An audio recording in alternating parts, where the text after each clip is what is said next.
ব্যাস ডার্লিং, তোমার জন্য আমি স্বর্গের সুখ পেলাম। এটা তো সবে শুরু, দাঁড়াও, এরপর দেখো স্বর্গের দরজা তোমাদের জন্য কিভাবে খুলে যায়। ওকে তুমি যদি বেশি পাত্তা দাও না, তাহলে তোমার জান্নাতের পেছনের দরজা দিয়ে ঢুকে পড়বে ও। আরে এরকম চোর তো আমার খুবই পছন্দের। দেখেছিস?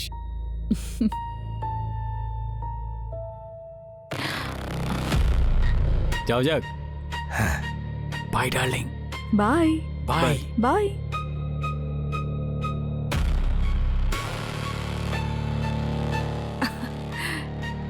কি ভাবছেন? আমাকে দেখে লোভ হচ্ছে তো আপনাদের? এটাই ভাবছেন তো যে আমি কে?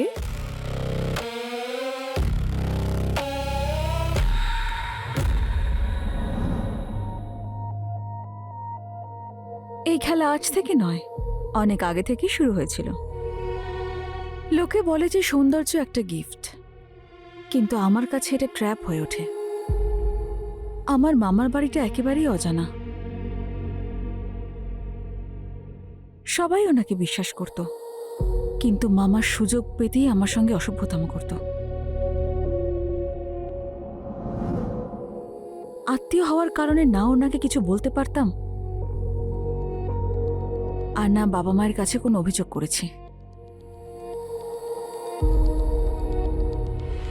আর তাতেই উনি আরো সাহস পেয়ে গিয়েছিলেন। ধীরে ধীরে সমস্ত সীমা অতিক্রম করতে থাকেন উনি। আমি যে বয়সের মধ্যে দিয়ে যাচ্ছিলাম, খুবই পিচ্ছিল হয় সময়টা, আর আমিও মামার সঙ্গে পিছলে গিয়েছিলাম।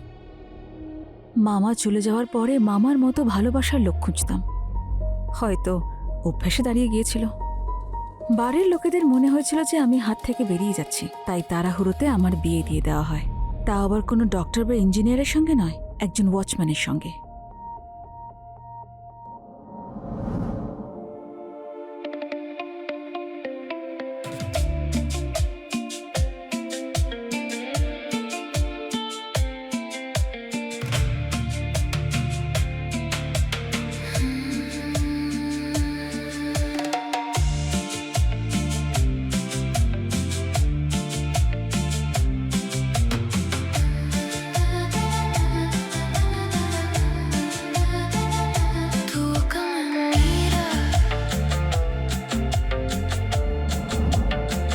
এ নাও তোমার জন্য গিফট।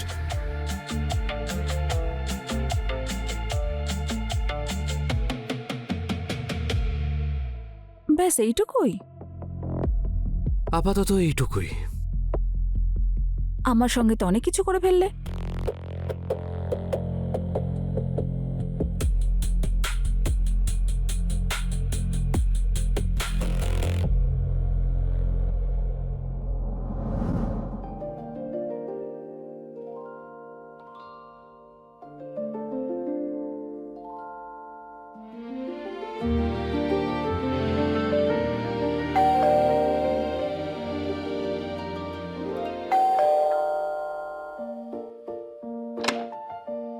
আরে বিশাল, তুই?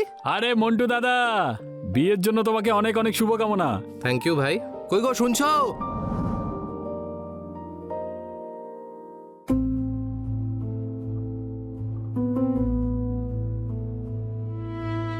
নমস্কার বৌদি। ও বিশাল, আমার ছোটবেলাকার বন্ধু, বিয়েতে আসেনি ও। তোমরা বসো, আমি চা নিয়ে আসছি। বস।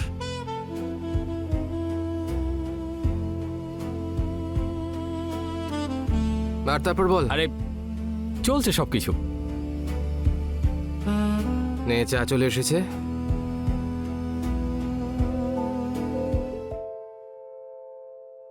আচ্ছা মন্টু দাদা, হ্যাঁ ভাই বল। তুমি না খুবই ভাগ্যবান যে তুমি এত সুন্দর সংস্কারী বউ পেয়েছো। সত্যি। থ্যাংক ইউ ভাই। আপনি চা খান না?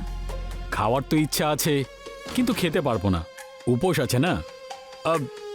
অন্য কোনো দিন এসে খাবো, যদি তুমি খাওয়া আমি নিশ্চয়ই খাবো। আচ্ছা বিশাল ভাই, কাকিমা কেমন আছেন? রিকভার হচ্ছে। মার শরীর খারাপ ছিল, সেই জন্য তোমার বিয়েতে আসতে পারিনি। এইটা দুঃখ সারা জীবন আমার থেকে যাবে। আরে এতে আফসোস করার কি আছে? বাবা মায়ের স্বাস্থ্য জরুরি। দুঃখটা এই জন্য হচ্ছে যে আমি যদি ওখানে থাকতাম না, তাহলে তোমার সঙ্গে বিয়ে এর সঙ্গে একদমই হতে দিতাম না আমি। ও চান্স মিস করে গেছিস। আচ্ছা বৌদি, হুম? তোমার কোনো ছোট বোন আছে নাকি? না। ব্যাড লাক ভাই তোর। আচ্ছা মন্টু দাদা, কতদিনের ছুটি পেয়েছো বিয়েতে? আর কোথায় ভাই বিশাল, বিয়েতেও বেশি ছুটি নিতে পারলাম না। আর আজ তো ডাবল শিফট আছে, ডে আর নাইটের, তাই আমাকে বেরোতে হবে। আর শোন, তুই ডিনারের জন্য যে কোনো সময় চলে আসিস তোর বৌদির হাতে খাওয়ার জন্য। নিশ্চয়ই আসবো, যদি বৌদি আমাকে ডাকে তাহলে খাবার খেয়েই যাব। নিশ্চয়ই, আপনার বন্ধুর বাড়ি যখন খুশি আসতে পারেন। ঠিক আছে মন্টুদা, আমি আসলাম, মাকে হাসপাতালে নিয়ে যেতে হবে। ঠিক আছে বিশাল। নমস্কার বৌদি।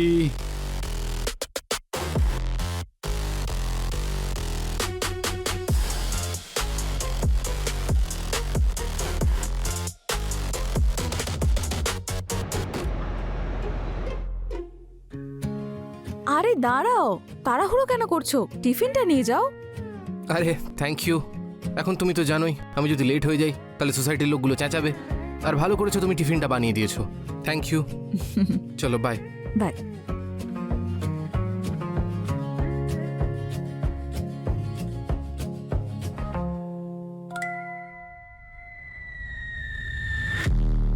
রাখি, রাখি বৌদি।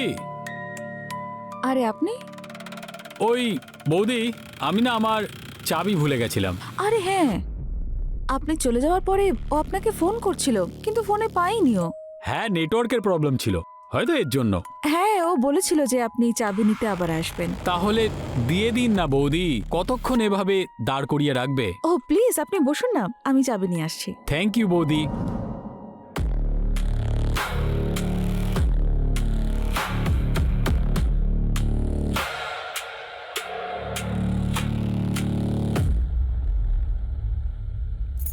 ধন্যবাদ বৌদি।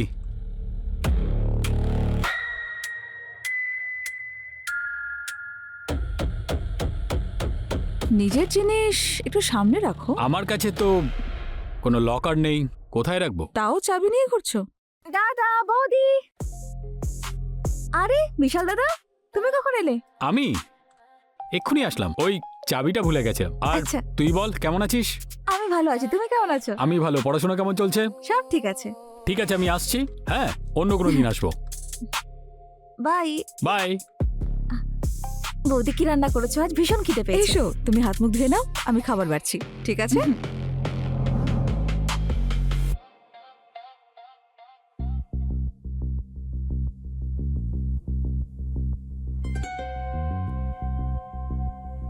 কি হলো বৌদি? কাল ফুলসজ্জায় তো দারুণ মজা করেছো। আজকে দাদা ডাবল ডিউটি, আজ তোমাকে একাই ঘুমোতে হবে।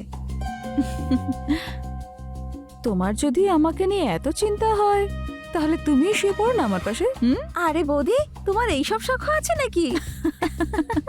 তোমার কাছে থাকলে ভালো হতো। কি ভালোবাসার লাঠি? কি বৌদি, তুমিও না? চলো, তুমি ঘুমিয়ে পড়ো একা একা, আমিও যাই ঘুমোতে। ঠিক আছে, গুড নাইট।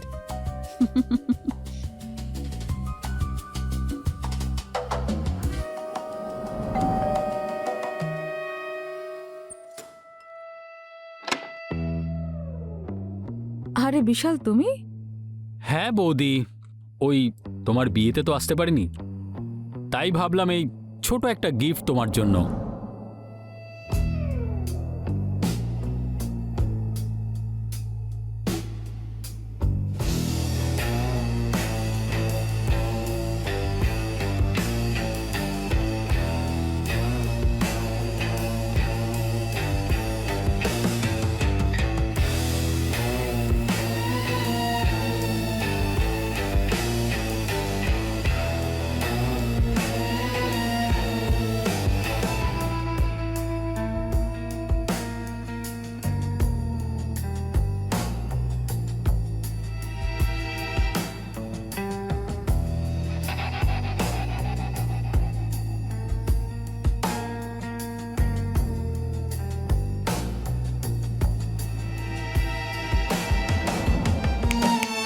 কি ভাবছো? কিছু না। মন্টু দাদা আছে? হ্যাঁ, ও ঘুমোচ্ছে। ঠিক আছে, আমি আসলাম। ঠিক আছে। বিশাল, আমার তো মনে হতো যে এ বাড়িতে আমাকে কেউ একটুও বোঝে না, কিন্তু তুমি তো আমার ভাবনাটাই বদলে দিলে। আমি তো বুঝে গেছি।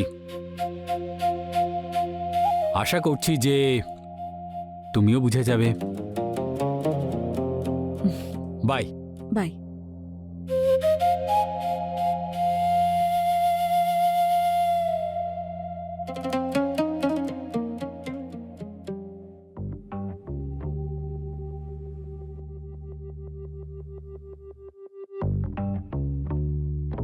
এই দেখো আমার জন্য কি এনেছে।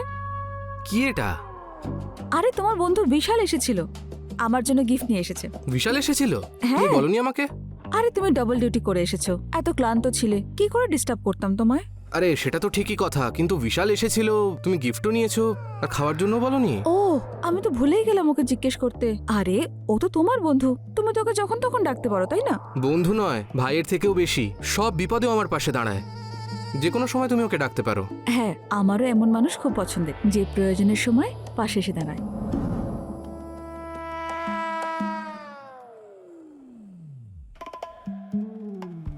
যেদিন বিশাল বাড়িতে খেতে আসলো, ওর নজর খাবারের দিকে ছিল না। খেতে খেতে বারবার ওর চোখটা আমার দিকেই চলে আসছিল। টেবিলের নিচে জেনে বুঝে বা অজান্তে ওর পা আমার পা ছুঁয়ে যাচ্ছিল। ও কি চায় আমরা দুজনেই বুঝছিলাম, কিন্তু কেউ পরিষ্কার করে বলছিলাম না। দুজনে ফোনে কথা বলতে বলতে একদিন ভিডিও কলে এমন কিছু করে বসি যা লজ্জার সীমা ছাড়িয়ে যায়। তারপর একদিন দুপুরের তপ্ত গরমে আমি ওকে বাড়ি ডাকি। হয়তো আমিও জ্বলছিলাম, কিন্তু বিশাল আসার আগে আমার আরো একটা কাজ ছিল।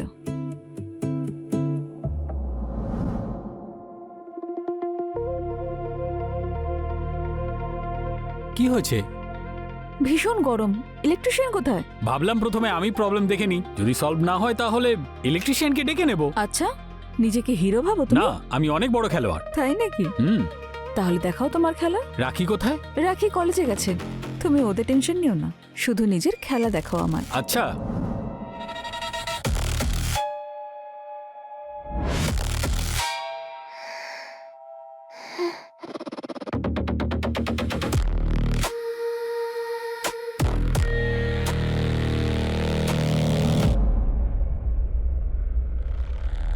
রাখিকে ঘুমের ওষুধ দিয়ে এটা রোজের কাজ হয়ে দাঁড়িয়েছিল, কিন্তু সময়ের সঙ্গে বিশাল বুঝে যায় যেই সম্পর্ক ভালোবাসার না, শুধু টাকা আর গিফটের।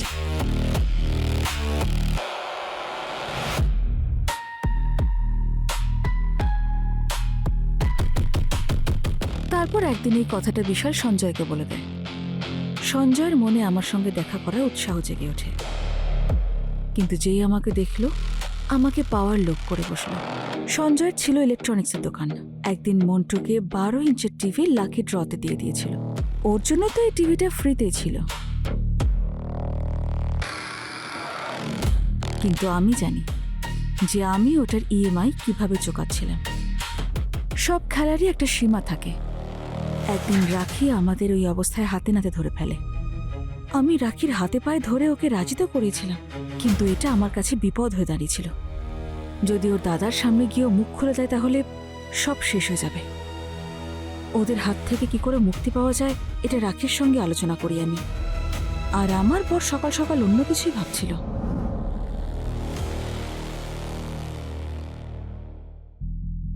কি গো, ওঠো।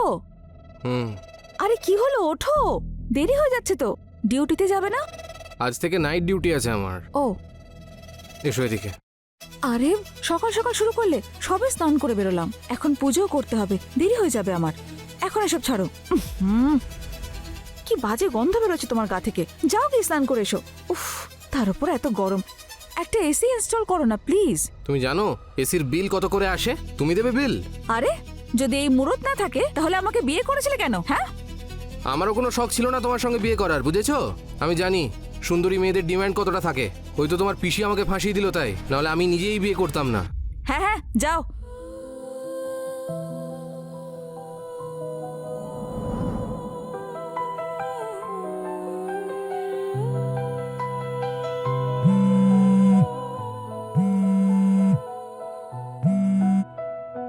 হ্যালো।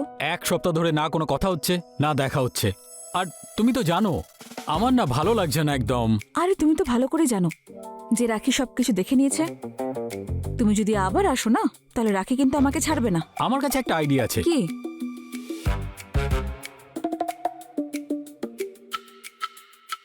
বুঝেছো? ভালো করেই বুঝেছি।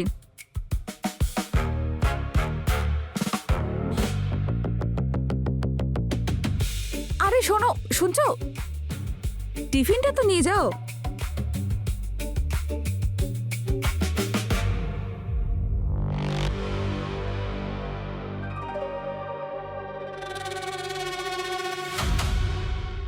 বড্ড তেজ নাই লোকটার। এবার আমিও দেখি এই মৌনব্রত কতদিন পালন করে। বিশাল আমায় বলেছিল যদি মন্টু না থাকতো তাহলে ওই আমাকে বিয়ে করত, কিন্তু ওর কথাটা আমি মজার ছলে উড়িয়ে দিই।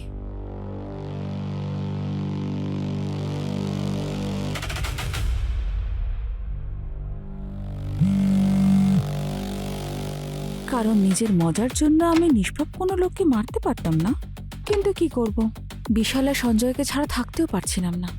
ছোটবেলার নেশা এত সহজে ছাড়া যায়? আমি বিশালের কথায় সেদিন রাখির দুধের গ্লাসে দুটোর বদলে 3টে ওষুধ মিশিয়ে দিই। যেই রাখি গভীর ঘুমে ডুবে গেল, আমরা সঞ্জয়ের সঙ্গে রাখির রোম্যান্সের ভিডিও বানিয়ে দিই, যাতে সেটা রাখিকে দেখিয়ে রাখিকে কন্ট্রোলে রাখা যায়, আর সবকিছু আগের মতোই চলতে থাকে। তারপর আমরা রোম্যান্স করলাম।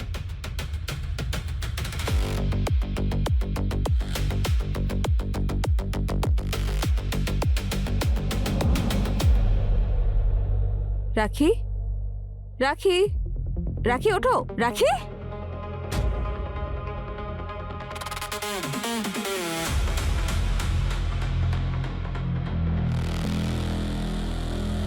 এই শুনছো? তাড়াতাড়ি এসো। কি হলো? দেখো না, রাখি উঠছেই না।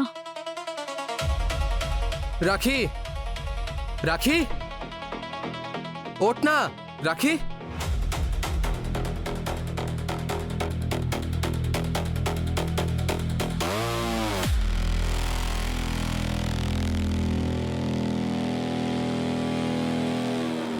কি হয়েছিল? আমি কিছুই জানি না। আমি সব জানি। না, আমি কিছুই জানি না। এইভাবে বলবি না, না? এবার বল। আমার তুমি ক্ষমা করে দাও রাখি, আমার জন্যই প্রাণ হারিয়েছে। যা হয়েছে আমি করেছি, আমায় ক্ষমা করে দাও। তুই এভাবে বলবি না, না? আমি এক্ষুনি পুলিশকে ডাকবো, সব জানা যাবে। Hello police. না না না, পুলিশকে ডেকো না, প্লিজ প্লিজ প্লিজ, পুলিশ ডেকো না। আমি জেলে যেতে চাই না, প্লিজ প্লিজ প্লিজ।